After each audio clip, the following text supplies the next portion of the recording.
ಹೇಳರು ಕೇಳರು ಯಾರು ಇಲ್ಲದೆ ಆಗಿದೆ. ಇವತ್ತು ಸರ್ಕಾರಿ ಆಸ್ಪತ್ರೆ ಇವತ್ತು ಅವ್ಯವಸ್ಥೆಯ ಕೂಟ ಆಗೈತೆ. ಇಲ್ಲಿ ಸ್ಥಳೀಯ ಶಾಸಕರು ಇದ್ರ ಬಗ್ಗೆ ಗಮನ ಕೊಡಬೇಕು. ನಮ್ಮ ದೊಡ್ಡಬಳ್ಳಾಪುರ ಜನಸಂಖ್ಯೆ ಎಷ್ಟು? ವೋಟರ್ ಲಿಸ್ಟಲ್ಲೇ 1,80,000 ವೋಟರ್ ಲಿಸ್ಟ್ ಇದೆ. ಅಂಥ ದೊಡ್ಡ ಊರಿಗೆ, ದೊಡ್ಡ ತಾಲೂಕಿಗೆ ಇಲ್ಲಿ ಜಿಲ್ಲಾಸ್ಪತ್ರೆ ಅವಶ್ಯಕತೆ ಇದೆ. ಇಲ್ಲಿ ಹೋಗಿ ನಾವು ಚಿಕಿತ್ಸೆ ತಗೋಬೇಕು ಅಂದ್ರೆ ಎಲ್ಲ ಹೋಗಿ ಗೌರ್ಮೆಂಟ್ ಹಾಸ್ಪಿಟಲ್ ಅಲ್ಲಿ ಒಳ್ಳೆ ಚಿಕಿತ್ಸೆ ಇದೆ ಅಂತ ಸಾರ್ವಜನಿಕರು ಹೇಳೋ ರೀತಿನಲ್ಲಿ ಇಲ್ಲಿ ಚಿಕಿತ್ಸೆ ಕೊಡಬೇಕು ಅಂತ. ಇವಾಗ ಔಷಧಿಗಳಿಲ್ಲ, ಉಪಕರಣಗಳಿಲ್ಲ, ಸಿಬ್ಬಂದಿ ಇಲ್ಲ ಅಂದ್ರೆ ಸಂಬಂಧಪಟ್ಟ ಅಧಿಕಾರಿಗಳು ಮೇಲಧಿಕಾರಿಗಳಿಗೆ, ಸರ್ಕಾರಕ್ಕೆ, ಶಾಸಕರಿಗೆ, ನಮ್ಮನ್ನ ಜಿಲ್ಲಾ ಪಂಚಾಯತಿ ಅವ್ರಿಗೆ ಪತ್ರ ಬರೀಬೇಕು. ಪತ್ರ ಬರೆದು ಅವ್ನು ತರಿಸ್ಕೊಬೇಕು. ಬಂಧುಗಳೇ, ಈ ಸರ್ಕಾರಿ ಆಸ್ಪತ್ರೆ ವಿಚಾರವಾಗಿ ಕನ್ನಡ ಜಾಗೃತಿ ವೇದಿಕೆ ಇವತ್ತಿನ ದಿವಸ ಇವತ್ತೊಂದು ಮನವಿ ಕೊಟ್ಟಿದ್ದೀವಿ. ಇವತ್ತೇನು ಆಸ್ಪತ್ರೆಯಲ್ಲಿ ರೋಗಿಗಳಿಗೆ ಏನು ಸರಿಯಾದ ರೀತಿಯಲ್ಲಿ ಔಷಧಿ ಸಿಗ್ತಾ ಇಲ್ಲ, ಮತ್ತು ಇಲ್ಲಿ ಹೆರಿಗೆ ವಾರ್ಡ್ಗಳಲ್ಲಿ ಸರಿಯಾದ ರೀತಿಯಲ್ಲಿ ಇಲ್ಲಿ ಹೆರಿಗೆ ಮಾಡ್ತಾ ಇಲ್ಲ, ಮತ್ತು ಬೇರೆ ಬೇರೆ ಲೋಪದೋಷಗಳು ಜಾಸ್ತಿ ಎದ್ಕಾಣೋದ್ರಿಂದ ಇಲ್ಲಿ ನಮ್ಮ ಬೆಂಗಳೂರು ಗ್ರಾಮಾಂತರ ಜಿಲ್ಲೆ ಮತ್ತು ದೊಡ್ಡಬಳ್ಳಾಪುರ ತಾಲೂಕು ಘಟಕದಿಂದ ಇವತ್ತೊಂದು ಸಂಬಂಧಪಟ್ಟ ಅಧಿಕಾರಿಗಳಿಗೆ ಒಂದು ಮನವಿ ಕೊಟ್ಟಿದ್ದೀವಿ. ಅದ್ರ ಮುಖ್ಯಾಂಶ ಏನಪ್ಪ ಅಂತಂದರೆ, ಇವತ್ತು 1 ತಿಂಗಳಿಗಾಗುವಷ್ಟು ಮೆಡಿಷನ್ನು ಸರ್ಕಾರದಿಂದ ಬರ್ತಾ ಇಲ್ಲ. ಇವತ್ತು ಎಲ್ಲಿಗೆ? ಸರ್ಕಾರಿ ಆಸ್ಪತ್ರೆಗೆ ಅಧಿಕಾರಿಗಳೆಲ್ಲರ ಮುಖಾಂತರವಾಗಿ ಸುಮಾರು 1 ವಾರಕ್ಕಾಗುವಷ್ಟು ಮೆಡಿಷನ್ನ ಕೊಡ್ತಾರೆ ಸರ್ಕಾರದಿಂದ. ಅನುದಾನ ಬಿಡುಗಡೆ ಆಗುತ್ತೆ, ಅದನ್ನು ತಿಂಗಳೆಲ್ಲ ಮಾಡಬೇಕು. ಅದರಿಂದ ಜಾಸ್ತಿ ಅನಾನುಕೂಲ ಆಗೈತೆ.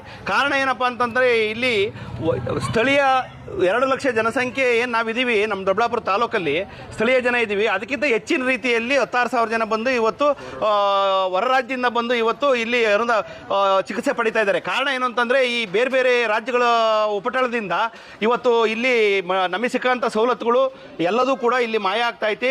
ಸ್ಥಳೀಯರು ಇವತ್ತು ಖಾಸಗಿ ಆಸ್ಪತ್ರೆಗಳಿಗೆ ಹೋಗಿ ನೋಡ್ಸ್ಕೊಳ್ಳೋ ಅಂಥ ವ್ಯವಸ್ಥೆ ಆಗಿದೆ. ಇದು ಒಂದು ಭಾರಿ ತೊಂದರೆ ಆಗಿರೋಂಥ ವಿಚಾರ.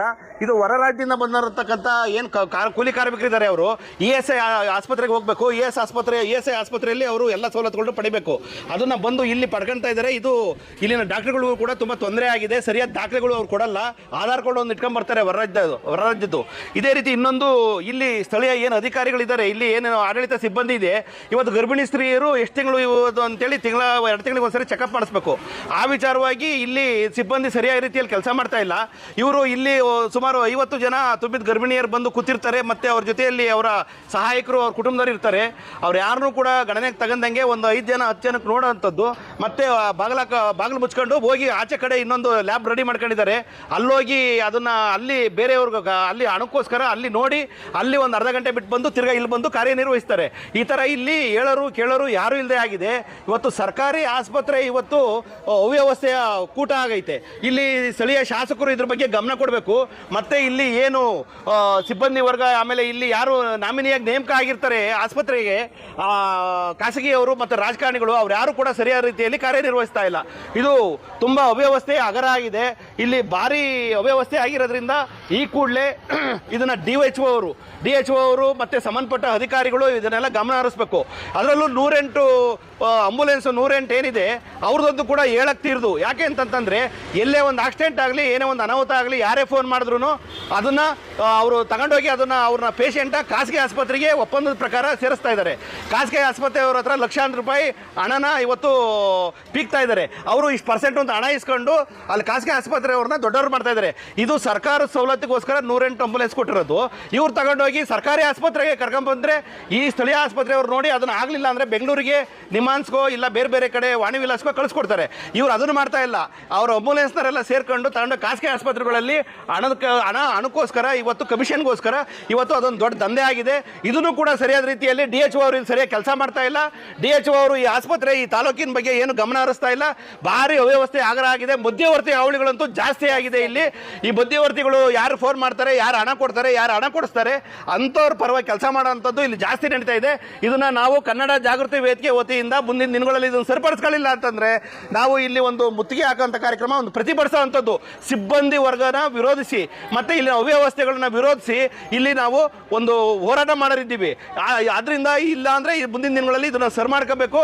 ಇಲ್ಲ ಅಂತಂದರೆ ನಾವು ಇದ್ರ ಬಗ್ಗೆ ನಾವು ಪ್ರತಿಭಟಿಸ್ತೀವಿ. ಸಾಮಾನ್ಯ ಜನ, ದುಡಿಯೋ ವರ್ಗ, ಕೂಲಿ ಕಾರ್ಮಿಕರು, ನೇಕಾರರು, ಸಾಮಾನ್ಯ ಜನ ಬರೋಂಥ ಒಂದು ಆಸ್ಪತ್ರೆಯಲ್ಲಿ ಇದನ್ನು ಸರಿಯಾದ ರೀತಿಯಲ್ಲಿ ನಡೆಸ್ಕೊಂಡು ಹೋಗಬೇಕು, ಸರಿಯಾದ ರೀತಿಯಲ್ಲಿ ಇವರು ಅದನ್ನು ನಡೆಸಬೇಕು.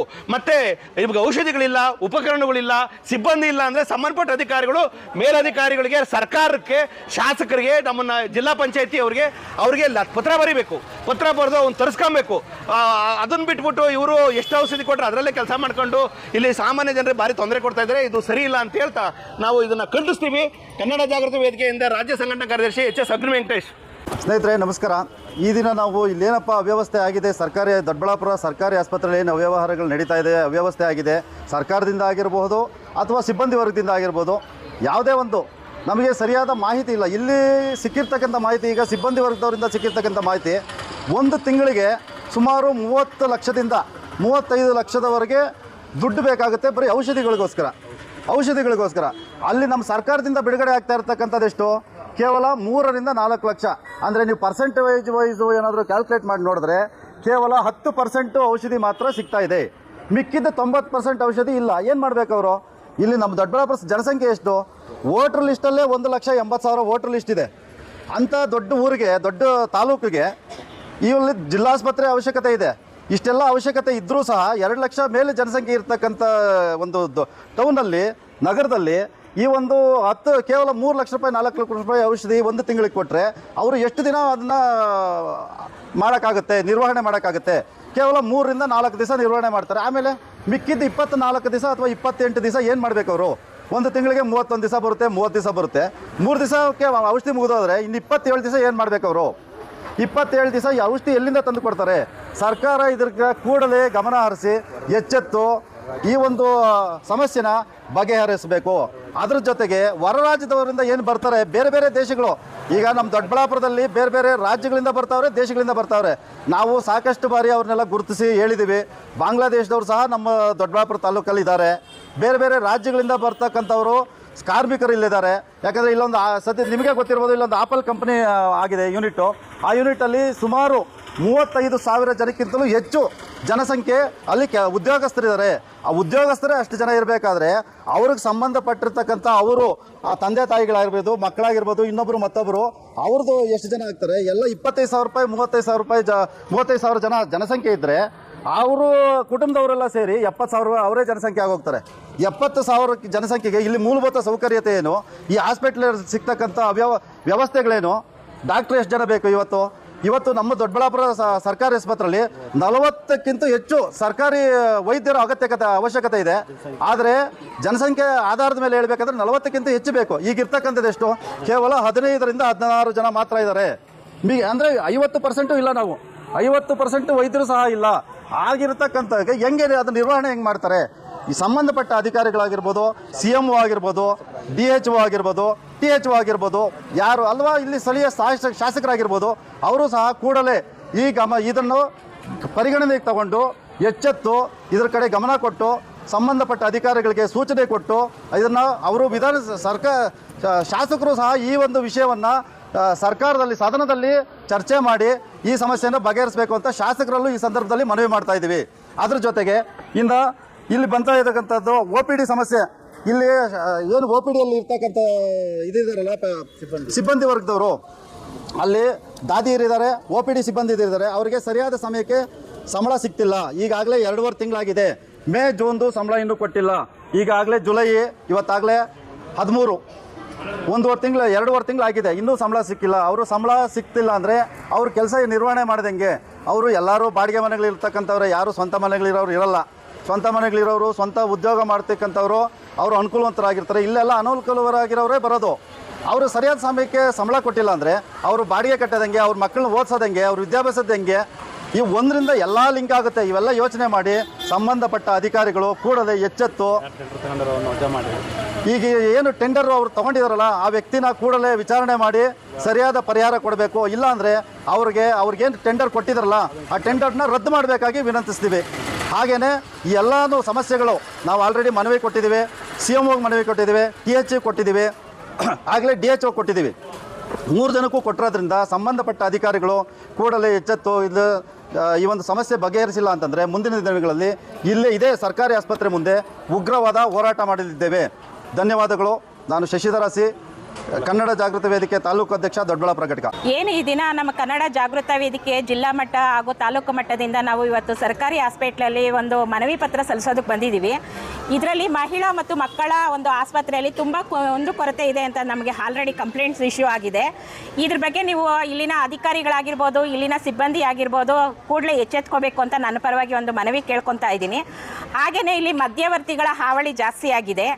ಅದು ಸಮೇತ ನೀವು ಇಲ್ಲಿ ಅದೊಂದು ಪರಿಗಣನೆಗೆ ತಗೊಂಡು ಇಲ್ಲಿ ಅದನ್ನು ಪರಿಹರಿಸಬೇಕು ಅಂತ ಈ ಮೂಲಕ ಕೇಳ್ಕೊತಾ ಇದ್ದೀನಿ.